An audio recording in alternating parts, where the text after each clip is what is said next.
Salut, vous aimez les animés? Ça tombe bien, moi aussi. Mais c'est si dur de se retrouver dans toutes ces différentes licences. Qu'est-ce qui est bien? Qu'est-ce qui est pas bien? Qu'est-ce qu'il faut regarder? Mais ne vous inquiétez pas, pour ça, j'ai la solution. À partir d'aujourd'hui, je lance cette émission nommée First Shot, qui a pour principe de vous raconter le premier épisode d'un animé, pour voir s'il en vaut la peine ou pas. Tout ça bien sûr dans l'exquise bonne humeur. Allez, on commence tout de suite. Est-ce que vous connaissez Kekai Zenzen? Non? Eh ben c'est parfait, je vais vous raconter.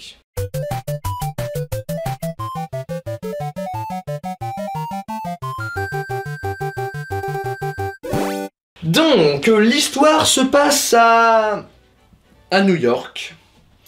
Oui, même si cet endroit n'existe qu'à Tokyo, c'est New York. Je disais donc New York, qui il y a quelques années s'est fait recouvert par un gros voile de brume et a mystérieusement fusionné avec le New York d'une autre dimension, ce qui fait que depuis 3 ans, la ville partage maintenant sa population avec des créatures humanoïdes ultra cheloues.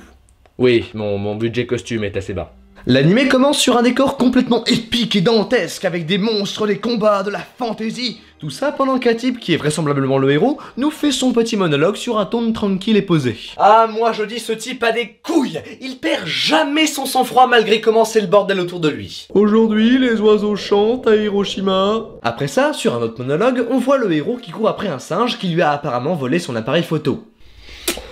L'accueil. Tandis que sur les écrans de télévision, on assiste à un talk show qui permet apparemment aux spectateurs de comprendre un petit peu mieux l'univers. Talk show rendu d'ailleurs complètement délicieux grâce à la seule réplique du deuxième présentateur. Mais ce mec doit faire de la politique! Monsieur le Président, comment allez-vous régler le problème du chômage et des hooligans pleins de bière qui descendent dans la rue? Mais c'est bien sûr! Mais comment se fait-il que nous n'y avons pas pensé plus tôt? Vous êtes un homme bien, monsieur! Vous êtes un homme bien! Votez pour cet homme! Bref, on revient à notre héros qui s'appelle Leonardo Watch, très bas, qui, en un très court laps de temps, manque de se faire tuer par plusieurs tirs de lance-roquettes et se retrouve en plein milieu d'un quiproquo avec la mafia de la ville. Quand... Oh, ce non-respect! Bon, vu que ça fait beaucoup d'informations d'un coup, le monologue se termine, et on revient quelques heures plus tôt où on trouve notre héros en train de faire la causette avec la serveuse au comptoir d'un restaurant. Celle-ci lui dit qu'il devrait écrire à sa petite sœur plus souvent, tandis que, oh mon dieu, il semblerait qu'un membre de la cantine à bande ait finalement quitté Tatooine.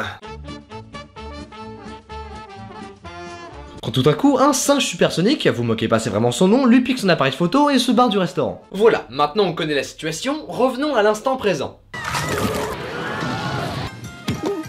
J'ai toujours été un fan de l'instant présent. Bref, par un autre monologue, on apprend que le héros en fait s'est fait confondre par un autre type, ce qui a créé le quiproquo. Mais que c'est pas vraiment grave, puisque de toute manière, il cherchait à rentrer en contact avec cette mafia du nom de Libra, et décide donc de se faire passer pour qui il n'est pas pour rencontrer le chef de cette organisation. Évidemment, son stratagème ne fonctionne pas très longtemps, et il est obligé de s'excuser à la japonaise, alors qu'on est à New York, tout est normal. Cependant, à ce moment-là, le héros leur implore de lui fournir des informations, parce qu'il est à la recherche d'apparemment quelque chose. Sauf que tout le monde s'en fout et préfère regarder les infos à la télévision. Quoi? Ah oui, en fait, ça c'est parce que aux infos, on apprend que le type qui avait tiré les roquettes un petit peu avant s'est fait arrêter, quand celui-ci fait sortir son cosmos et se transforme en un machin encore plus gros qui bute tout le monde. Puis il y a un type qui s'appelait le roi de la déchéance qui dit à la caméra que la ville est chiante et qu'il s'ennuie, et que donc il a relâché des démons dans toute la ville, et que si on veut les arrêter, il va falloir trouver et arrêter des sortes de portails avant que les démons ne les atteignent. Bien le bonjour, chers téléspectateurs, je suis le roi de la déchéance. Ceci étant dit, il y a le singe supersonique du début qui se met justement à tout à coup relâcher un de ses démons. Me posez pas la question, moi non plus je sais pas pourquoi est-ce qu'il est encore là. Qui découpe le haut du gratte-ciel et manque de tuer tout le monde. Le héros se fait prendre dans un autre quiproquo parce que tout le monde croit qu'il est en fait un sous-fifre du roi de la déchéance, ce qui est un petit peu normal vu que c'est un petit peu sa faute si ce putain de singe est rentré dans le bâtiment, mais heureusement il y a le chef de l'organisation, ce mec, qui calme le jeu et pose enfin la question que tout le monde se pose depuis le début. Mec, pourquoi t'as les yeux fermés? On se lance donc dans un autre monologue. Oh, putain, encore un? Mais il écrit un journal, c'est pas possible. Cher journal, aujourd'hui encore la vie a été un enfer. On m'a tiré dessus au bazooka, piqué mon appareil photo et je me rends compte que cette blague ne va nulle part. Donc, un monologue dans lequel on apprend que le héros et sa sœur handicapée se sont rendus à New York il y a quelques mois, mais qu'ils y ont fait la rencontre d'un gros démon fluo qui leur a dit « Wesh, voilà de la supervision, il y en a un de vous deux qui la prend et l'autre il devient aveugle. » Ok, bon bah apparemment le non-respect ça s'étend à toute la famille. Suite à ça, la sœur a dit « Ok, file ça à mon frère, de toute façon moi je m'en fous, même sans mes yeux, je risque pas d'aller bien loin. » Enfin, c'est drôle parce que... il ira pas bien loin, handicapé... Voilà. C'est donc en pleurant soudainement toutes les larmes de son corps que le héros explique qu'au final il a eu le pouvoir de supervision, mais qu'à cause de ça, sa sœur est devenue aveugle et qu'il s'en veut. Alors premièrement... Merde, ressaisis-toi un petit peu, Jean Fragile, t'es un bonhomme ou t'es pas un bonhomme? Et ensuite, c'est à ce moment-là qu'on se rappelle du commentaire de la serveuse un peu plus tôt. Tu devrais écrire à ta petite sœur plus souvent. Ok, je vais rajouter sadisme en dessous de non-respect. Bref, après ce court moment d'émotion, le singe se barre, la fille à côté du chef de l'organisation se lance à sa poursuite, et les flics se pointent à bord de l'hélicoptère en mettant tout le monde en joue. Wow! Ok, c'est bon les gars, on se calme. C'est des citoyens normaux, pas des manifestants. Enfin bref, après ça, le chef de l'organisation dit au héros qu'il a compris la source de son pouvoir de supervision, et qu'il aimerait qu'il rejoigne les rangs de Libra, car ce pouvoir a de grandes chances de leur être d'une aide précieuse pour la suite. Puis après un discours super classe, il défonce tous les policiers en un coup. Alors oui, c'est Kill la Kill qui appelle, ils veulent qu'on leur rende leurs effets spéciaux. Ensuite, il y a le héros et le mec aux cheveux blancs qui partent à la poursuite du démon et du singe pour faire en sorte de stopper la destruction de la ville. Le plan est apparemment de tuer le singe pour faire disparaître le démon, vu que c'est apparemment le singe qui porte le portail sur lui. Ils arrivent là où est le démon, et justement c'est l'endroit où se trouvait le resto dans lequel le héros était juste un petit peu avant. Celui-ci s'empresse alors d'aller voir s'il y a des survivants à l'intérieur, et justement il trouve la serveuse ainsi que le cuistot. Leonardo, ne t'occupe pas de nous. Sauve-toi, le monstre pourrait revenir à tout moment. Oui, t'as raison, bonne idée.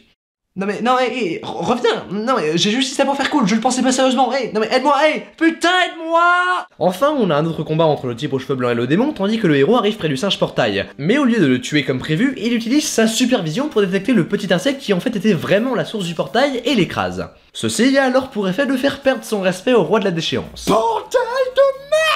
Et de faire disparaître le démon. Tout est bien qui finit bien, le resto rouvre ses portes au milieu des ruines parce que bah les couilles! Le héros intègre Libra et dans son coin, le roi de la déchéance dit que le héros est ultra pas cool de pas avoir tué le singe parce que ça a ruiné tout son plan et que wesh, il est trop normal. Ok, alors rapidement, on va peut-être revenir sur la définition de normal.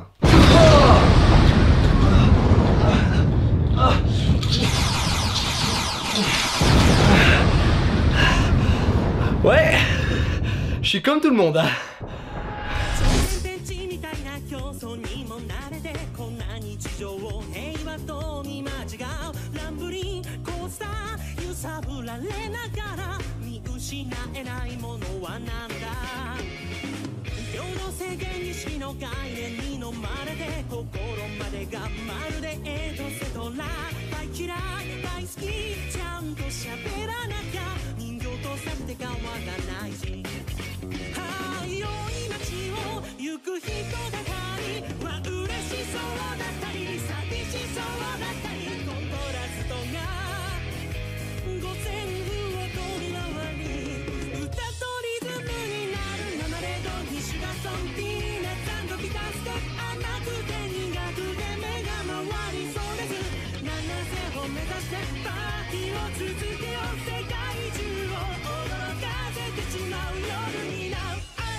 また一挙